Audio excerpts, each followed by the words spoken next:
Nous allons continuer rapidement notre enseignement sur la vie de l'esprit. La vie de l'esprit. C'est-à-dire tout être humain a un esprit. Donc quand tu reçois Jésus, le Saint-Esprit, donc l'Esprit de Dieu entre en connexion avec son esprit et active son esprit. Et désormais, il a une vie spirituelle. Cette vie-là, c'est la vie Zoé. C'est-à-dire c'est la vie de Dieu qui est rentrée dans son esprit. Or, toute vie se développe. Toute vie commence toujours de façon embryonnaire. Pour les plantes, c'est une graine ou un grain. Pour les hommes, sur le plan physique, c'est les gamètes ou bien les spermatozoïdes qu'on voit à peine avec les yeux. D'abord même, on ne peut même pas voir à l'œil nu. Ce qui se développe pour qu'on soit des hommes comme ça, grands de taille. Il y a des hommes même qui mesurent 2 mètres de taille. Mais ils ont commencé avec une cellule qui n'est pas visible à l'œil nu. Que ce soit les gamètes des hommes ou que ce soit l'ovule de la femme, on ne peut pas les voir à l'œil nu, mais c'est la vie. Donc, toute vie commence de façon minuscule. C'est pourquoi lorsque quelqu'un donne sa vie à Jésus, on l'appelle un enfant en Christ, un bébé. Donc, quand tu donnes ta vie à Jésus et tu veux te mettre à servir, à faire l'œuvre de Dieu, non, ça ne marche pas. Parce que tu es encore bébé.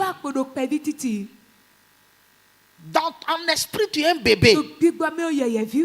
Et tu dois t'asseoir pour qu'on te donne assez de lait, qui est la parole de Dieu, et qu'on t'aide à grandir au sein d'une famille qui est l'église. Donc tu dois grandir dans l'église. Là, tu as des frères et des sœurs. Et tu apprends par imitation. Parce que tous les enfants apprennent par imitation. Donc tu apprends comment on prie. Lorsque tu es avec ceux qui prient, tu sauras comment on prie. Et c'est ainsi que cette vie-là se développe. Elle se développe. Donc c'est une vie spirituelle. C'est la vie de l'esprit. Elle se développe aussi au contact de la parole de Dieu, etc., etc. Et nous avons dit qu'il y a 3 dimensions dans la vie de l'esprit. La première dimension, c'est la dimension qu'on appelle marcher par l'esprit, où nous devons nous-mêmes fournir des efforts pour commencer à obéir au désir de l'esprit. Parce que l'esprit de Dieu a des désirs. C'est-à-dire qu'il t'amène vers les choses de Dieu. Il t'amène vers la sainteté. Il t'amène vers l'amour. Il t'amène vers la joie. Ça, ce sont ses désirs. Mais il y a aussi les œuvres de la chair, ou les désirs de la chair, qui te conduisent vers autre chose. Et là, tu es entre 2 désirs. Tu es entre 2 volontés. Est-ce qu'il faut obéir à l'esprit ou bien est-ce qu'il faut obéir à la chair? C'est là où marcher par l'esprit devient une chose importante et est le commencement de la vie dans l'esprit. C'est-à-dire tu es entre pêche et ne pêche pas, vole et ne vole pas, mange et jeûne. Donc tu es entre ces deux-là. Parce que tu as reçu l'esprit de Dieu, mais ta chair était là avant. C'est là où il faut marcher. C'est-à-dire prendre une direction, celle de l'esprit, et commencer à poser les pas pour quitter progressivement les œuvres de la chair et avancer dans les choses de l'esprit. C'est ce que la Bible appelle la sanctification de l'esprit. C'est-à-dire l'esprit te met à part, mais il t'aide à te perfectionner par ta volonté, bien sûr. Donc, lorsque tu commences à obéir et que tu sors des œuvres de la chair pour marcher par l'esprit, alors tu arriveras au second niveau, à la seconde étape de la marche par l'esprit ou de la vie de l'esprit.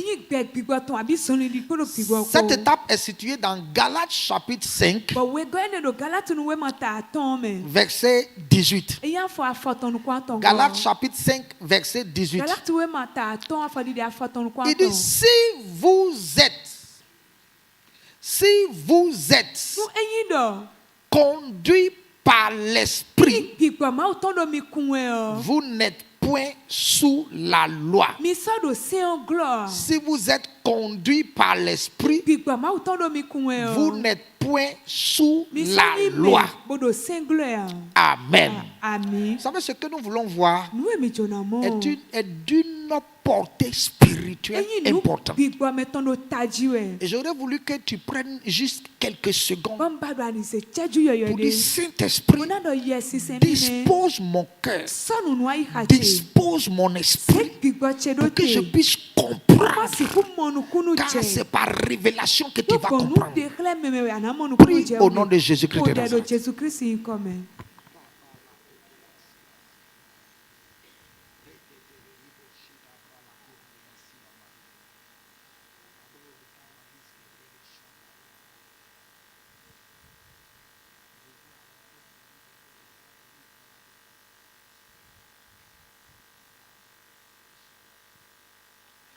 Au nom de Jésus, nous avons prié.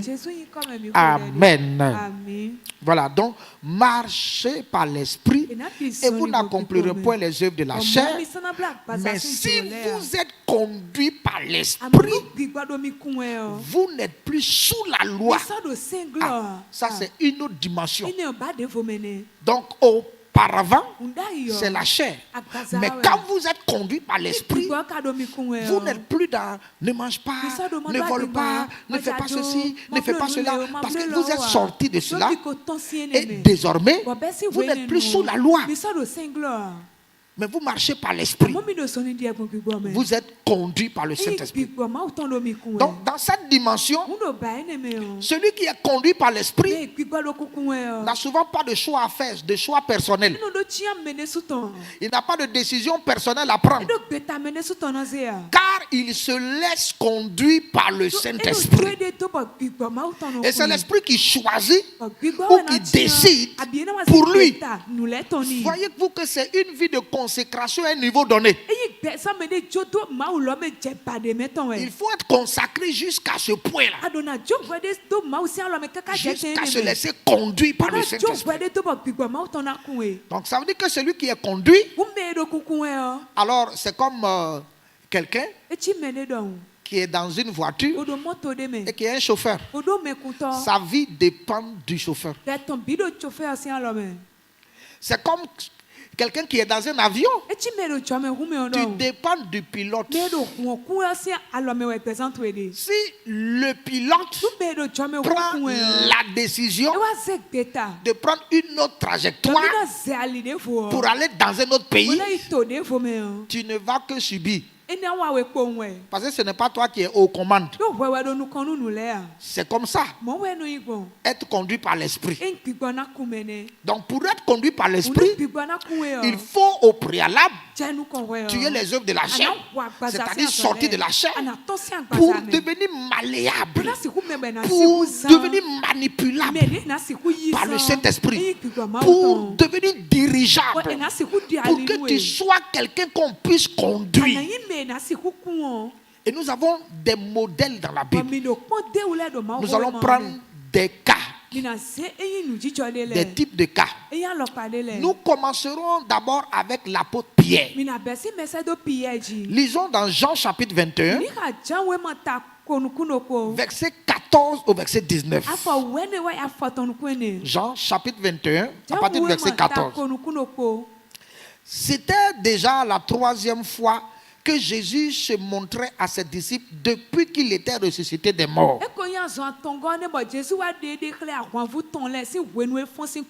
Après qu'ils eurent mangé, Jésus dit à Simon Pierre, Simon, fils de Jonas, m'aimes-tu plus que tu ne m'aimes ceci? Il lui répondit, oui, Seigneur, tu sais que je t'aime. Jésus lui dit, paie mes agneaux. Il lui dit une seconde fois, Simon, fils de Jonas, m'aimes-tu? Pierre lui répondit, oui, Seigneur, tu sais que je t'aime. Jésus lui dit, paie mes brebis.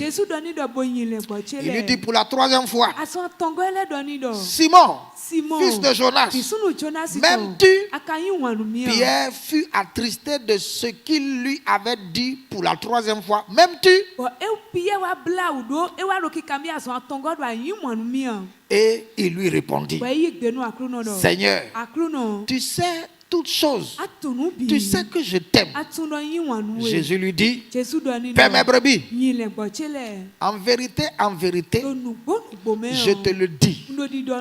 Quand tu étais plus jeune, tu te saignais toi-même et tu allais où tu voulais. Mais quand tu seras vieux, tu étendras tes mains et un autre te scindra et on te mènera où tu ne voudrais pas. Il dit cela pour indiquer par quelle mort Pierre glorifierait Dieu. Et ayant parlé ainsi, il lui dit, suis-moi.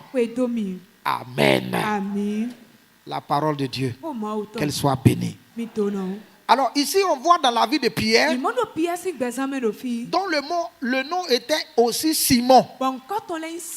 Le mot Simon là signifie roseau. Roseau, c'est ça, roseau, enfant. Dawé. Bon, c'est pas trop Dawé parce que Dawé est grand. Dawé, ça, c'est les bambous. Voilà. Roseau, c'est comme les cannes à sucre sauvages. Un peu comme canne à sucre sauvage. Voilà. Vous savez, les roseaux sont fragiles. Les roseaux ne sont pas solides. Donc, les roseaux, quand le vent souffle, on constate qu'ils se couchent selon la direction du vent. C'est le symbole de l'instabilité. Quand Jésus a rencontré Simon, il a vu que c'était un homme instable. Or, lorsque tu es instable, il te sera difficile de bien grandir. Quelqu'un qui est instable et qui est planté quelque part, après il sort de là, on le plante ailleurs, il part ailleurs, sa vie ne va pas connaître une croissance. Donc Jésus a vu que Pierre ne pouvait pas croître. Et Pierre se laissait au gré du vent. C'est-à-dire, lorsque tout va bien, il est là. Mais quand tout va mal, il change. Il était versatile. Parce que c'était roseau. Et beaucoup de chrétiens sont comme Simon. Ils sont des roseaux. C'est pourquoi quand Jésus a rencontré Pierre, après l'avoir renié, il va l'appeler par le nom Simon. Il va dire Simon. Ouais, Simon. Parce que tu es un roseau. Quand le vent souffle à gauche, tu vas vers la gauche. Quand le vent souffle vers la droite, tu vas vers la droite. Tu n'es pas un homme résolu. Tu n'es pas un homme stable. C'est pour cela que je vais changer ton nom. Ton nom deviendra Pierre. Et c'est après le Saint-Esprit que Simon deviendra réellement Pierre. Donc, une Pierre. Quand vous la déposez quelque part, quel que soit le vent qui souffle, quelles que soient les situations, elle ne se déplace pas. Elle est au même endroit. Elle est fixée. Elle est stable. Et c'est pourquoi quand Jésus a vu Simon, il lui a dit, je te donne le nom de Pierre, s'efface. Ce qui signifie Pierre. Parce que je veux que tu sois stable. Il y a des gens qui n'ont pas la stabilité. Dieu veut faire de toi un Pierre pour que tu sois stable dans la foi, stable dans ta vie spirituelle, stable dans ton église, stable dans tes décisions, qu'il y ait une stabilité dans ta vie. Parce que si tu veux marcher par l'esprit, c'est les premières choses qui sont indispensables. Deviens Pierre pour vivre cette stabilité-là. Donc vous savez, Simon avait renié déjà 3 fois Jésus. Quelqu'un qui avait dit, Seigneur, je ne t'abandonnerai jamais. Même si tout le monde t'abandonnait, moi je m'engage à ne jamais te laisser. Et puis même, il a juré. Jésus, sachant qu'il était Simon, lui a dit, tu ne sais pas ce que tu es en train de dire. Mais quand le coq chantera là, tu comprendras. Tu comprendras. Il y a des gens qui disent, pasteur, Jésus même m'a dit de venir dans cette église.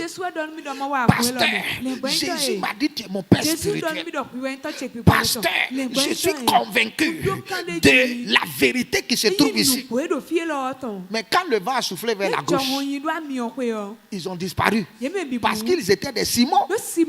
Ils n'étaient pas des Pierres. Jésus veut te changer de Simon en Pierre. Aussi longtemps que tu es Simon, tu vas souvent renier les gens. Les Simons sont les traîtres. Les Simons sont les déloyaux. Les Simons sont ceux-là qui renient. Les Simons sont ceux qui revoient leur engagement. Les Simons sont ceux qui ne respectent pas leur engagement. Ils ne respectent pas leurs paroles. Ça, c'est les Simons. Simon a dit, Jésus, je ne te renierai jamais. Je ne t'abandonnerai jamais. Mais quand il a vu l'épreuve, et il a vu comment on a arrêté Jésus, tout a changé en lui. Il voit une femme qui lui dit, il semble que tu étais disciple de Jésus. Ce Simon-là va dire, moi, Jésus, je ne l'ai jamais connu. Quelqu'un qui a marché 3 ans avec Jésus, il va déclarer devant une femme, je ne l'ai jamais connu. Je ne l'ai jamais vu. Simon, tu ne peux pas marcher par l'esprit ou vivre par l'esprit ou être conduit par l'esprit si tu es toujours Simon. C'est pour cela, avant de lui parler de l'esprit, Jésus va le mettre à l'épreuve encore. Puisqu'il l'a renié 3 fois, Jésus va aussi lui dire 3 fois de s'engager envers lui. Il va dire, Simon, fils de Jonas, m'aimes-tu?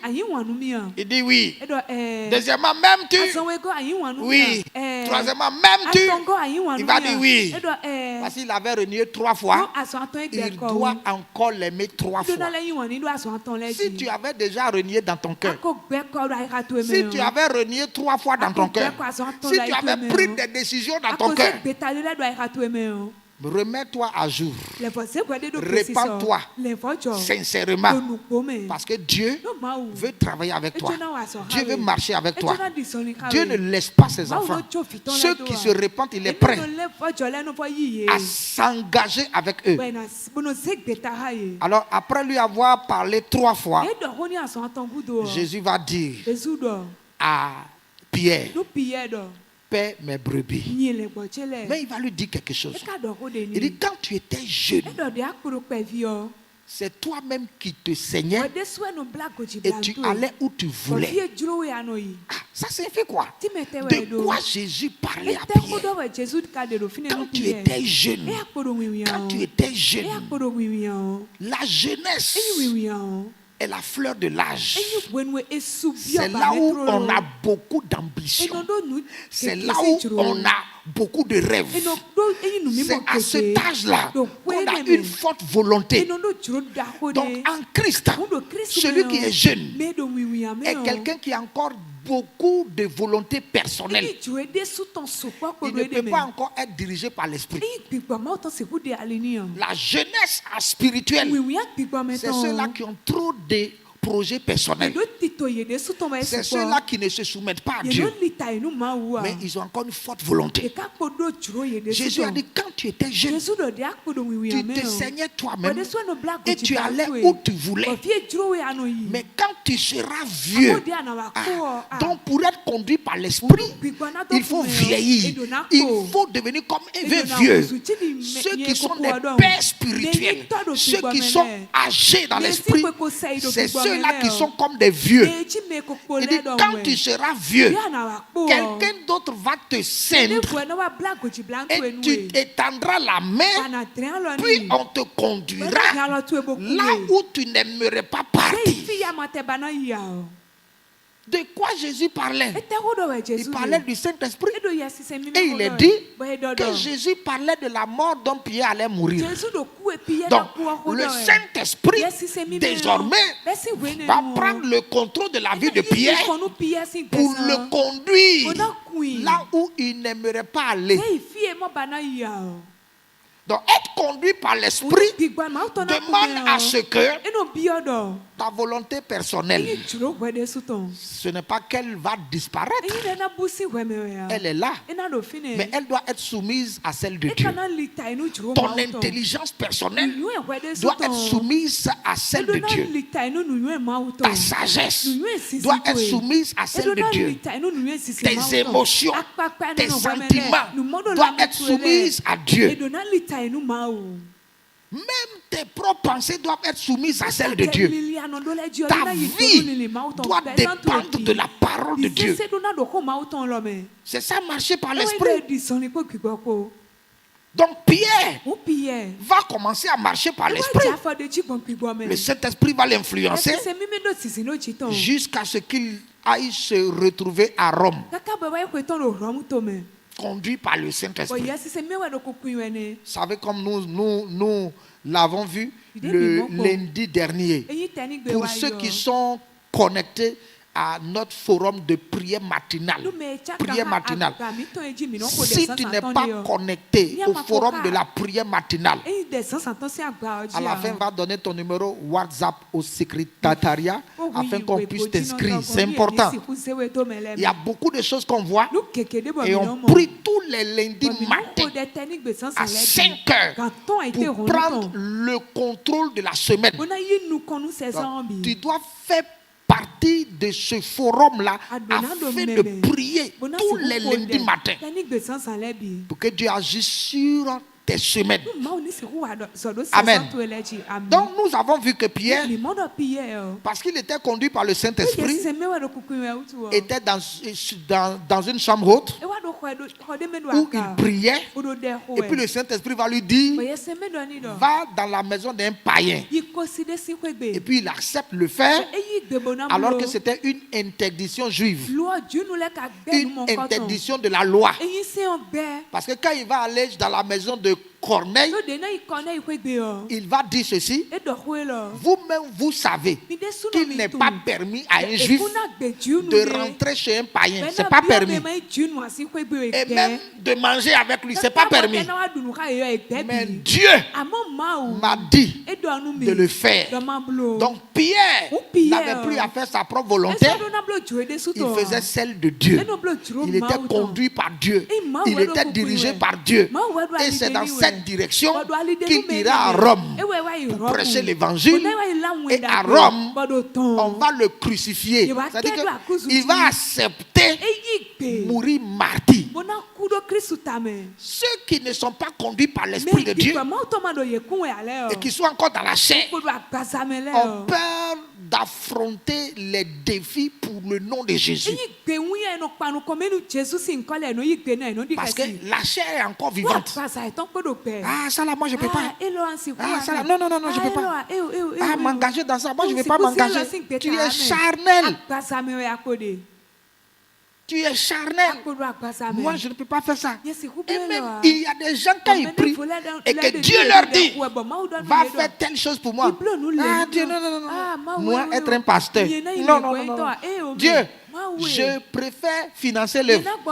Mais moi, pasteur, jamais. Quand tu vas mourir là, on va voir si tu auras la bouche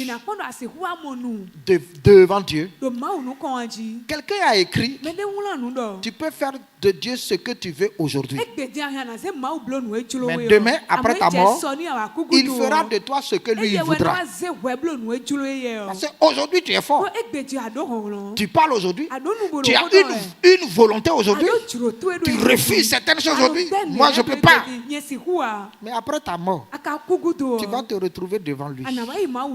Sans force. Parce que tu verras sa grandeur, sa puissance.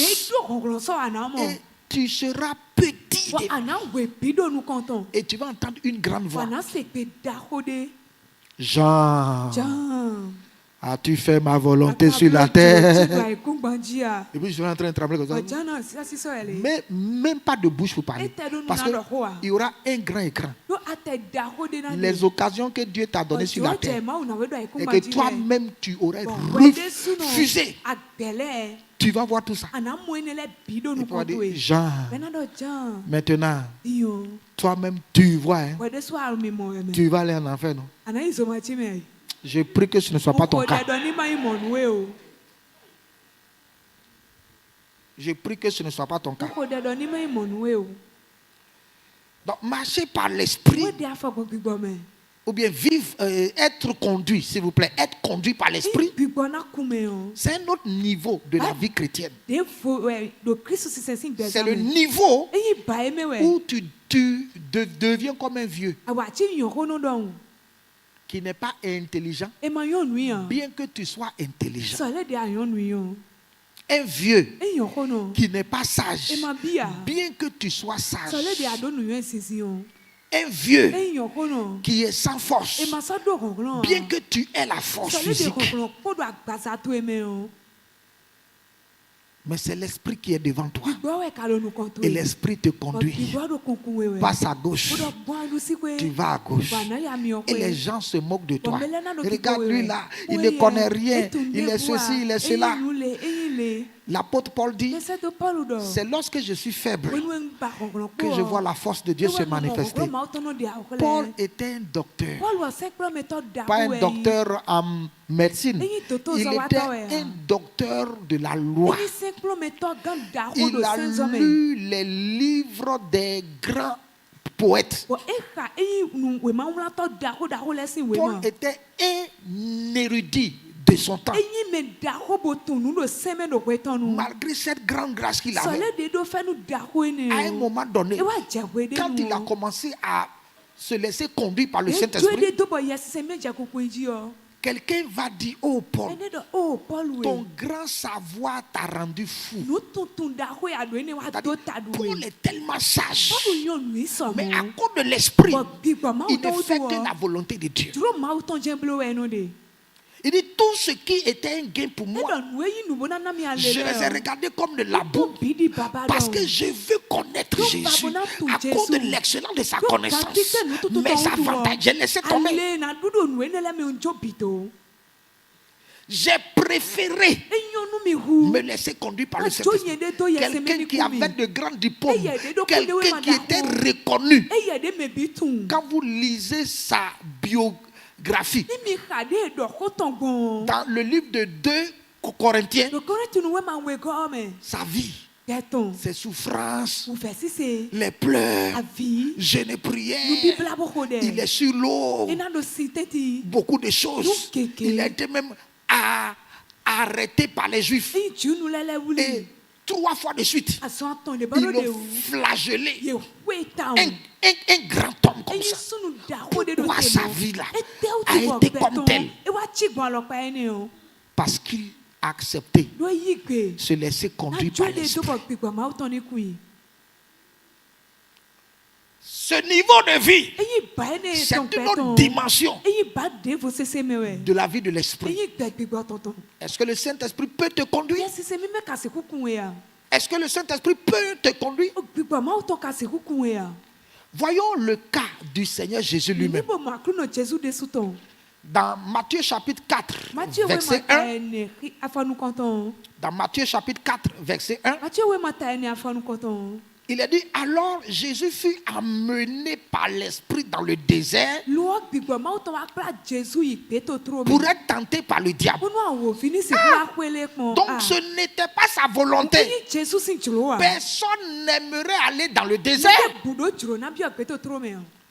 Personne n'aimerait aller rester dans le désert. Le désert, c'est le symbole de la sécheresse. C'est le symbole de la pauvreté. Il y a un vide. Il n'y a rien. Il n'y a pas d'homme. C'est le symbole de la solitude. Où tu ne seras pas acclamé. Tu ne seras pas publicité, non. Parce que tu es dans le désert. Donc quand il fut rempli du Saint-Esprit, il s'est laissé conduire par le Saint-Esprit. Et il a dit que le Saint-Esprit l'a amené dans le désert. L'Esprit lui a dit, c'est là-bas que moi je veux que tu ailles. Et il a suivi le Saint-Esprit pour aller dans le désert. Deuxièmement, le Saint-Esprit lui dit, je veux que tu jeûnes 40 jours et 40 nuits sans manger ni boire. Qui aimerait faire ça? Donc l'Esprit, il venait de finir son baptême. Normalement, il devrait organiser une fête quand même.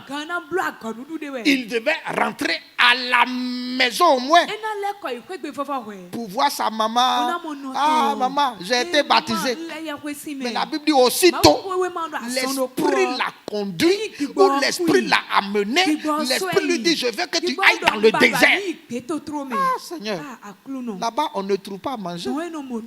Là-bas c'est sec. Là-bas c'est dur. Et l'Esprit dit, tu vas aller faire plus d'1 mois là-bas. Toi seul. Avec les scorpions du désert. Avec les serpents brûlants du désert. Dans le désert, il fait froid la nuit. Il dit, tu iras rester là-bas. Il fait très chaud en journée. Tu iras rester là-bas. Il n'y a pas d'arbre. Il n'y a pas d'herbe. Quand le soleil est au zénith, le sol brûle. Et le Saint-Esprit lui dit, c'est là-bas que tu vas partir et tu habiteras là-bas plus d'1 mois. Ce n'était pas sa volonté. C'est ça, être conduit par le Saint-Esprit. Amen. Voilà, maintenant je vois la tristesse sur les visages.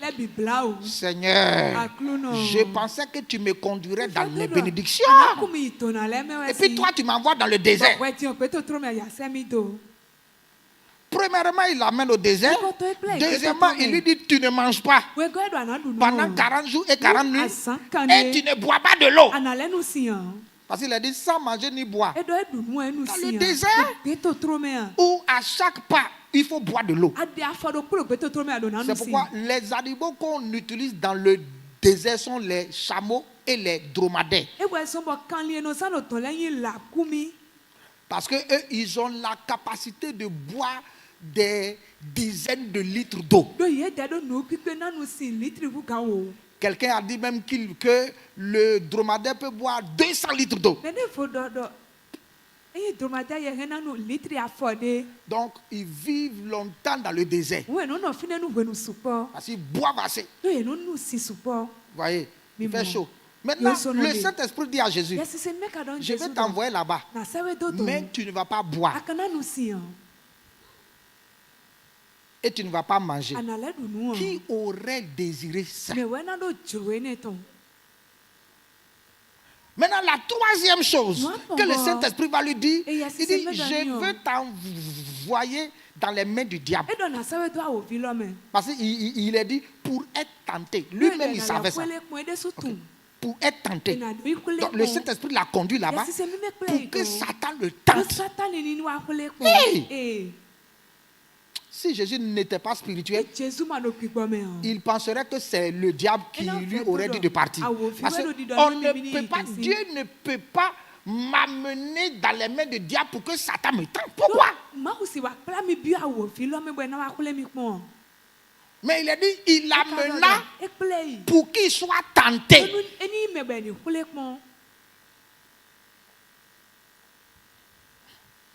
C'est ça, être conduit par le Saint-Esprit.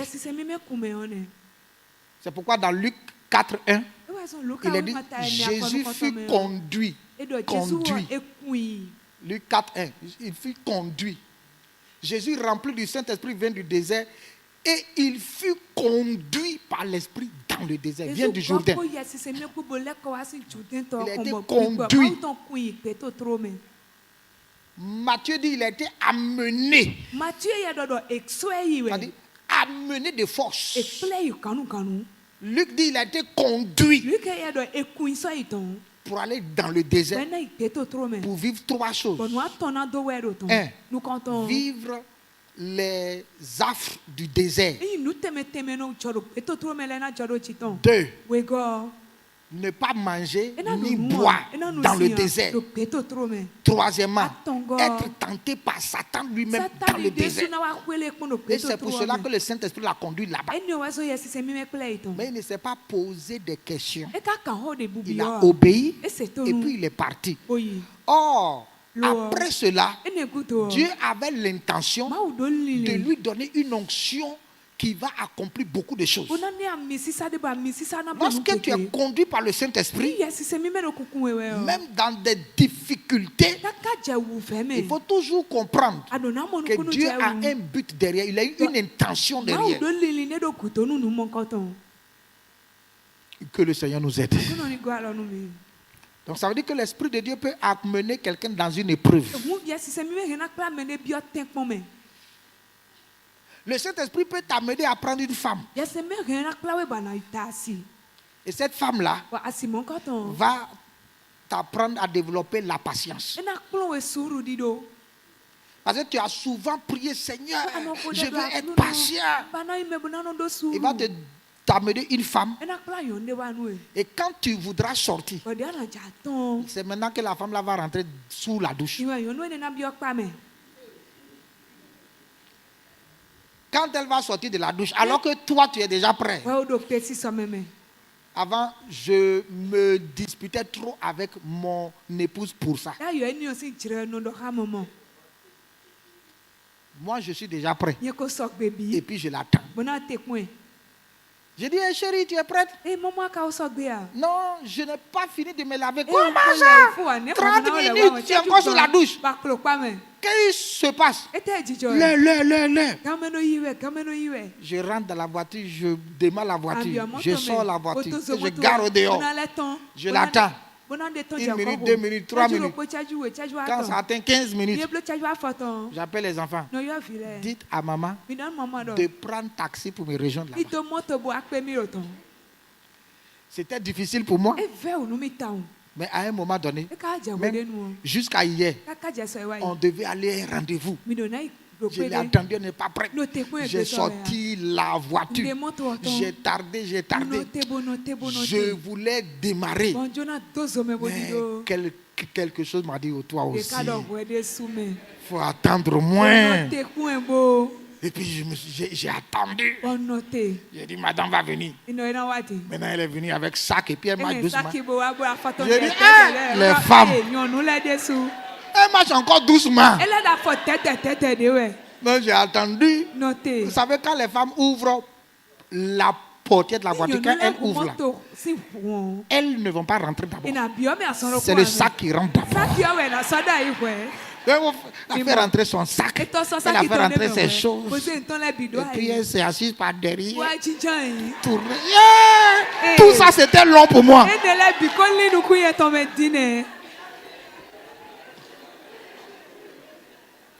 Mais j'ai appris la patience. Parce que c'est le Saint-Esprit qui l'a amené dans ma vie. Elle est la volonté de Dieu.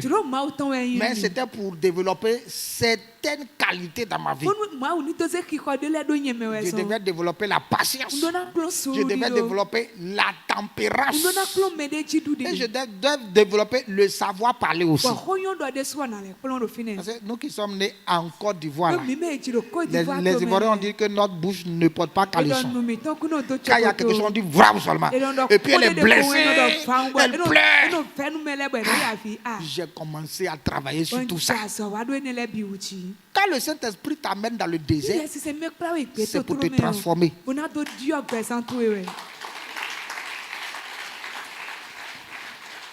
Ton désert peut être le service dans lequel tu es. Il va te conduire vers un patron compliqué afin que tu puisses apprendre l'humilité, que tu puisses apprendre la soumission. Parce qu'il a besoin de toi pour de grandes choses.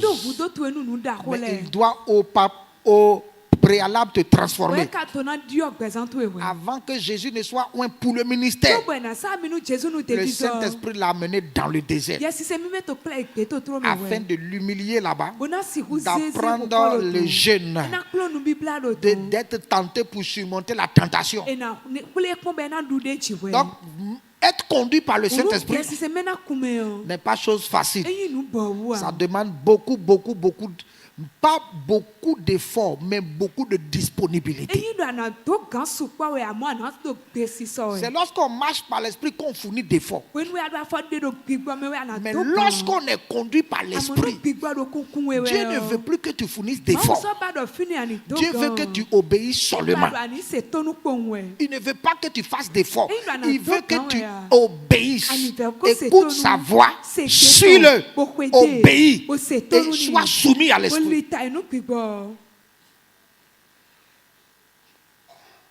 Ça, c'est le cas de Jésus. Et durant tout son ministère, il a eu une vie soumise à Dieu.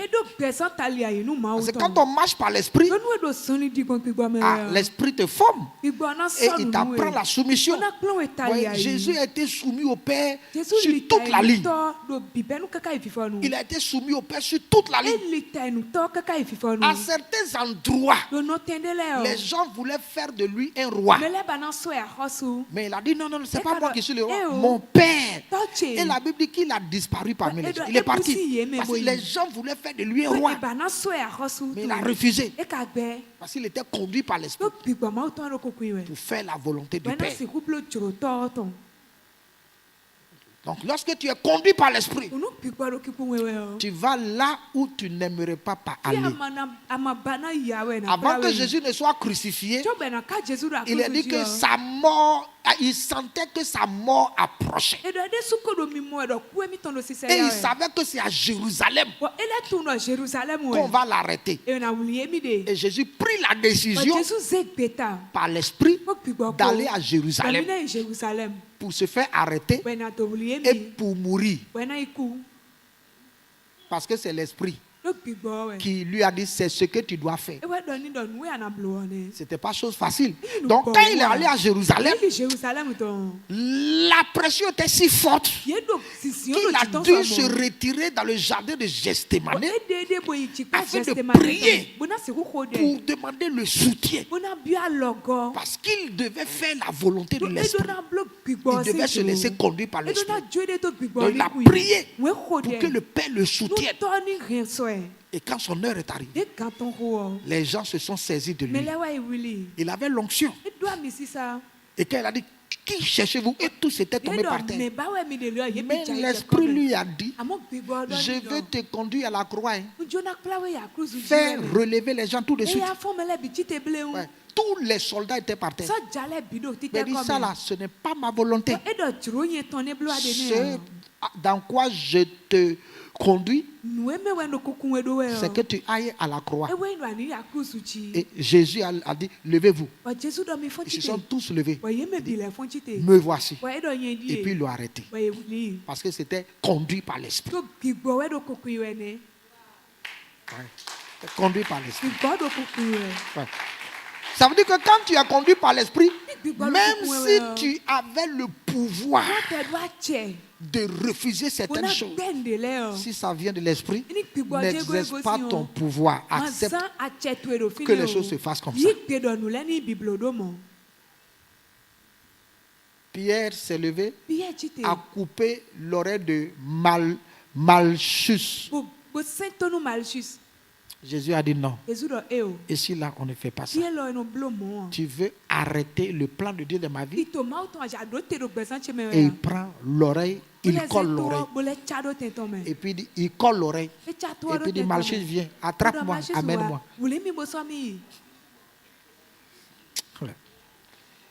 Bien aimé, ce n'est pas facile. Mais c'est l'obéissance. C'est l'obéissance. C'est ça, être conduit par l'Esprit. Ta vie ne t'appartiendra plus. Quand on est conduit par l'Esprit, c'est ce que Jésus a dit à l'apôtre Pierre. Quelqu'un d'autre va te ceindre. Quelqu'un d'autre va t'habiller. Quelqu'un d'autre va te dire là où tu dois partir. Quelqu'un d'autre te dira ce que tu dois faire.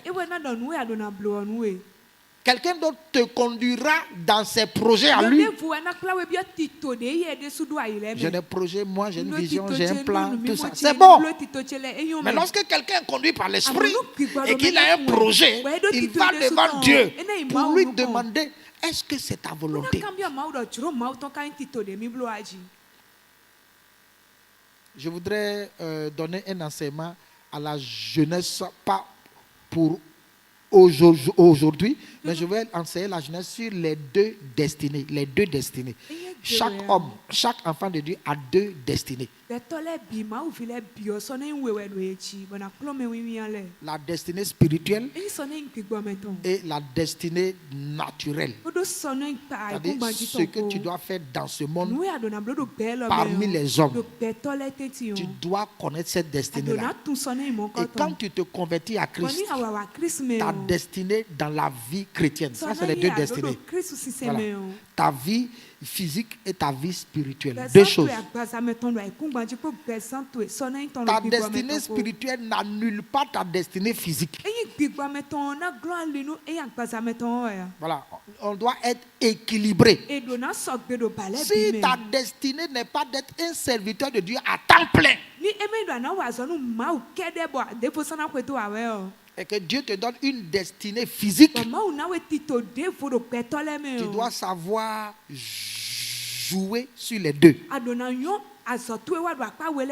T'occuper de tes activités professionnelles bien réussies, mais t'occuper aussi sincèrement des choses de Dieu et bien réussir dans les choses de Dieu, selon la direction du Saint-Esprit. Amen. Alors bien aimé, je n'aimerais pas être long. J'aurais voulu parler du cas de l'apôtre Paul et ensuite le cas des enfants d'Israël. Et puis ensuite, vous parler de comment être conduit par l'esprit et les avantages d'être conduit par l'esprit. Il y a des avantages. Donc nous avons vu le cas de l'apôtre Pierre où Jésus a mis les bases. Il a dit, si tu veux être conduit par l'esprit, il faut devenir comme un vieux. Si tu ne deviens pas comme un vieux, il sera difficile au Saint-Esprit de prendre le contrôle de ta vie. Et Jésus s'est laissé conduire par l'Esprit pour aller faire ce qui n'était pas de sa volonté à lui. Il n'a pas fait sa volonté, mais il a fait la volonté du Père. Est-ce qu'il a échoué? Non, il n'a pas échoué. Parce qu'aujourd'hui, tout le monde parle de lui aujourd'hui. Des milliards d'âmes l'adorent et le prennent comme Dieu. Il n'a pas échoué. Beaucoup sont sauvés aujourd'hui par son sacrifice. Il n'a pas échoué. Beaucoup ont le salut, la délivrance, les guérisons aujourd'hui. Il n'a pas échoué. Ça veut dire que si tu te laisses conduire par l'Esprit, pour les hommes, tu as échoué ou tu aurais échoué. Comme au temps de Christ, les gens ont vu qu'il est mal mort. Il est mort comme un bandit. Il est mort comme un trié. Il est mal mort. Même pour Dieu, il était bien mort. Et l'essentiel, c'est d'accomplir la volonté de Dieu. Et c'est le Saint-Esprit qui peut te conduire dans cette destinée-là. Pourquoi la prière que tu vas faire, Seigneur, aide-moi à me laisser conduire. Que je puisse être conduit.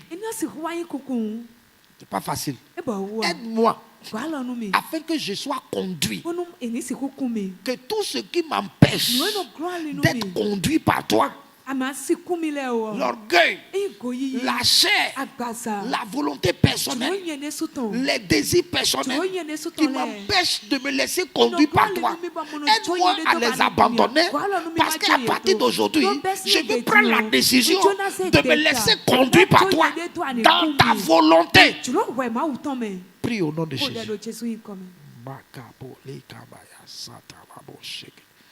Ribo dikanta la raba sheke telele enari kentelebo shidala oh pakitele ketelebo shita.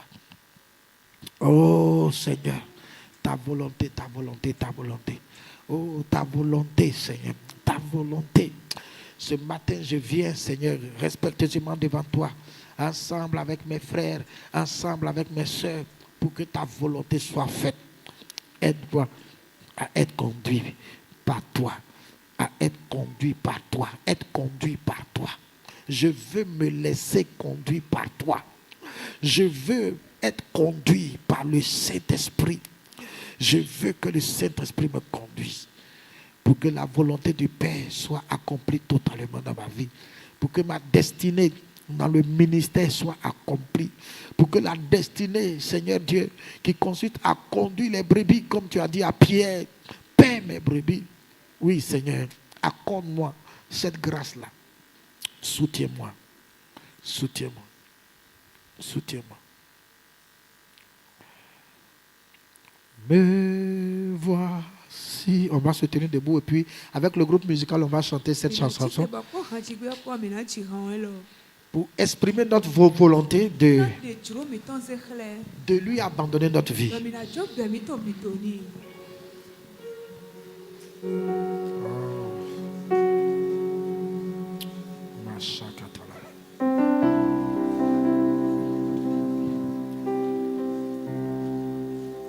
Me voici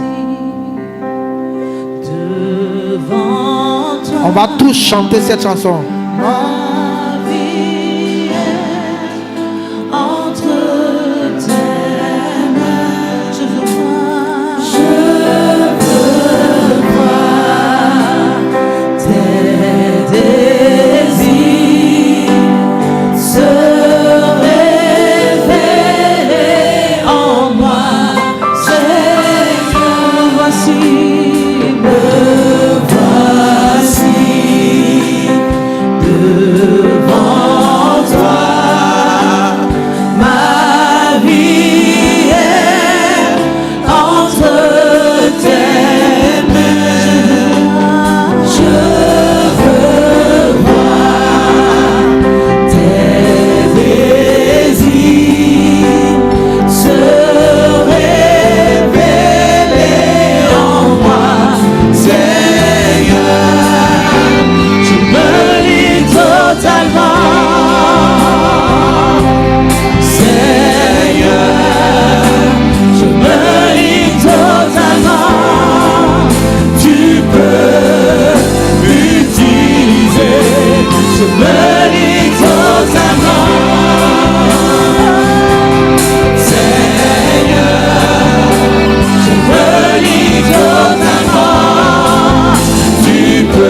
me livre à toi, Seigneur.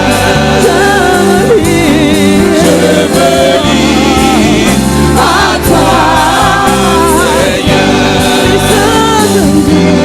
Ce que j'ai, ce que je suis, ce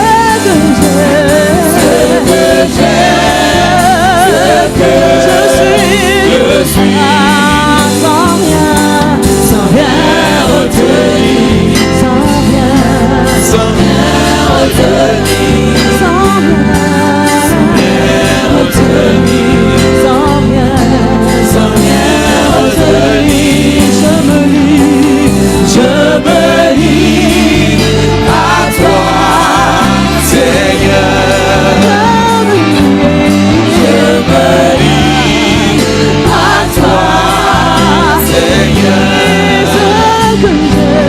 Ce que j'ai, ce que je suis, ce que j'ai, ce que je suis, sans rien retenir, sans rien retenir, sans rien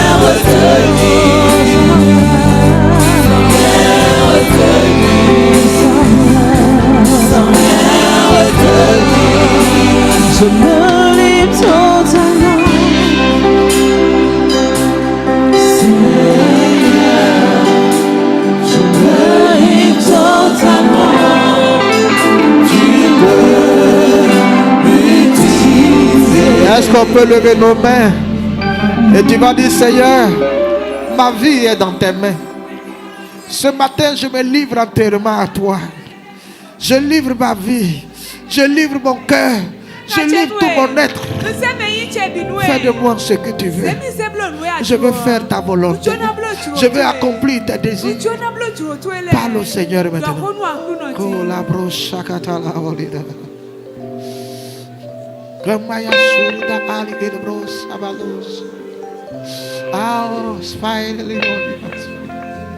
Our holy Savior. Oh, by the holy Savior. Our holy Savior. By the terrible Sirama. Oh, Jesus. Oh, Jesus. Oh, Jesus. Oh, Jésus. Oui, Seigneur, prends le contrôle de ma vie. Prends le contrôle de ma vie, Seigneur. Prends le contrôle de ma vie, Seigneur. Prends le contrôle de ma vie, Seigneur. À toi la gloire, Seigneur. À toi la gloire, Seigneur. À toi la gloire, Seigneur. Merci, Seigneur. Nous allons demander au pasteur Eric d'élever la voix. Parce que combien de fois n'avons-nous pas été désobéissants? Combien de fois n'avons-nous pas été charnels? Et nous avons refusé même de suivre l'Esprit pour des choses qu'il nous a dites. Nous allons demander pardon. Et il va prier pour que le Seigneur nous aide à nous laisser conduire. Seigneur, nous voulons te dire merci pour cette œuvre que tu as commencée. Seigneur, nous voulons te dire pardon pour nos manquements. S'il te plaît, daigne nous pardonner. Seigneur, tu nous parles distinctement, mais nous avons été durs d'oreille. Et ce matin, nous voulons reconnaître notre faute, notre désobéissance. Et nous voulons maintenant nous livrer complètement à toi. Seigneur, daigne nous pardonner. Seigneur, relève-nous. Nous avons besoin de toi. Seigneur, fortifie-nous. Seigneur, résolument, nous engageons à te suivre, à suivre la voie de l'Esprit. Seigneur, nous voulons nous abandonner à toi. Seigneur, ta parole dit que c'est toi qui donnes le vouloir et le faire, selon pour ton bon plaisir. Seigneur, s'il te plaît, accorde-nous le vouloir. Nous voulons maintenant te suivre. Seigneur, que la chair se taise, que nos désirs s'éclipsent. Seigneur, que notre volonté se taise et que toi, ta volonté s'affirme. Seigneur, nous voulons suivre ta volonté. Seigneur, chaque fois que tu nous parles, Seigneur, ouvre l'oreille, nos oreilles spirituelles pour distinguer distinctement ta voix et te suivre et t'obéir. Seigneur, ta parole dit que tes brebis connaissent ta voix. Donc, il ne peut pas avoir de confusion dans ta voix. Seigneur, maintenant, nous avons la capacité de discerner ta voix et ta volonté. Et nous voulons te suivre. Là où tu nous amènes, c'est là où nous voulons aller. Seigneur, même si tu nous conduis dans le désert, nous sommes prêts pour y aller. Parce qu'au bout du rouleau, ta gloire se manifeste toujours. Seigneur, conduis-nous sur des territoires où les âmes sont embrigadées. Et nous voulons aller les délivrer par ta puissance et par ton autorité. Seigneur, nous voulons te dire pardon et te demander pardon pour nos manquements. Cela a dû causer des torts. Cela a dû créer des choses. Et cela, l'inaction aussi est un péché. C'est pour ça que nous prions que ton sang nous lave. Seigneur, tu nous rachètes maintenant. Seigneur, tu nous rachètes. Seigneur, tu nous ramènes sur le bon chemin. Dans le nom de Jésus. Maintenant, nous avons la capacité, Seigneur, de te suivre et de t'obéir. Merci pour ce moment. Merci pour cette grâce. Merci pour ce rachat. Merci pour nous avoir renouvelé ta grâce. Merci pour tout. Dans le nom de Jésus, nous avons prié. Amen.